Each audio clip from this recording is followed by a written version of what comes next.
बातमी बीडची आहे। मस्साजोग गावात आज होणारं आंदोलन तुर्तास स्थगित करण्यात आलेलं आहे। धनंजय देशमुख एसआयटी अधिकाऱ्यांच्या बैठकीनंतर हा निर्णय घेण्यात येणार आहे।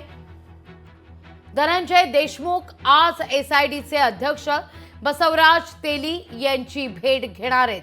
केस इथल्या विश्रामगृहावर रात्री सीआयडीचे अधीक्षक दाखल झालेले होते।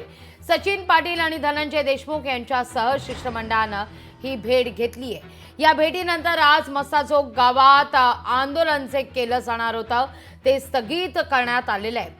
धनंजय देशमुख आज एसआयडीचे अध्यक्ष बसवराज तेली यांची भेट घेणार आहेत।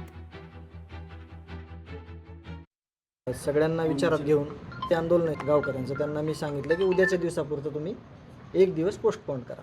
मग उद्या आपल्याला प्रॉपर माहिती भेटेल सगळी आणि मग माहिती भेटल्यानंतर मग पुढचा निर्णय गावकरी घेतील आणि मी पण तुम्हाला स्पष्ट करेन।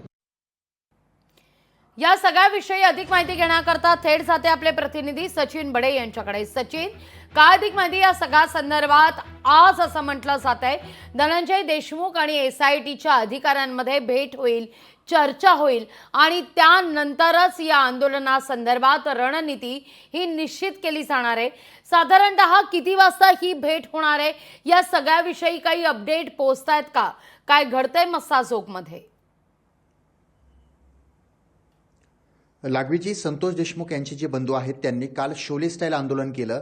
पोलिसांना सांगितलं की मी मोबाईलच्या टॉवरवर चढून आंदोलन करणार आहे, मात्र ते पाण्याच्या टाकीवर चढून त्यांनी ते आंदोलन केलेलं होतं आणि त्या ठिकाणी त्यांना विनंती करण्यात आली की तुम्ही आंदोलन अशा प्रकारे करू नये किंवा स्वतःच्या जीवाचं बरं वाईट करू नये। त्यानंतर त्यांची प्रमुख मागणी ही होती की वाल्मिक कराड याला सह आरोपी करण्यात यावं आणि त्यासोबतच वाल्मिक कराडावर मोक्का दाखल करण्यात यावा आणि त्यानंतर हे महत्त्वाचे जे मुद्दे होते हे समोर ठेवल्याच्या नंतर मनोज जरांगे हे सुद्धा या घटनास्थळी पोहोचले। त्यांनी सुद्धा विनंती केली की आंदोलन सोडून तुम्ही खाली यावं आणि ही जी काही मागणी आहे ती पूर्ण होईलच। आणि दुसरीकडे जर पाहिलं तर तपास अधिकारी जे आहेत त्यांच्यात बदल करण्यात आला आहे आणि त्यानंतर आता अधिकाऱ्यांची आणि देशमुख बंधूची देखील ही भेट होत आहे आणि ही भेट झाल्याच्या नंतर महत्त्वाच्या विषयावर देखील चर्चा केली जाणार आहे।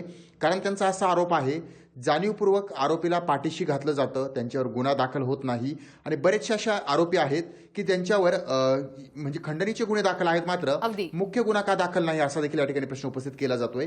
त्यामुळे जे काही आंदोलन होतं ते तुर्तास स्थगित करण्यात आलंय, मात्र अजूनही त्यांचा आंदोलन करण्याचा पावित्रा जो आहे तो या ठिकाणी कायम असल्याचं पाहायला मिळतंय।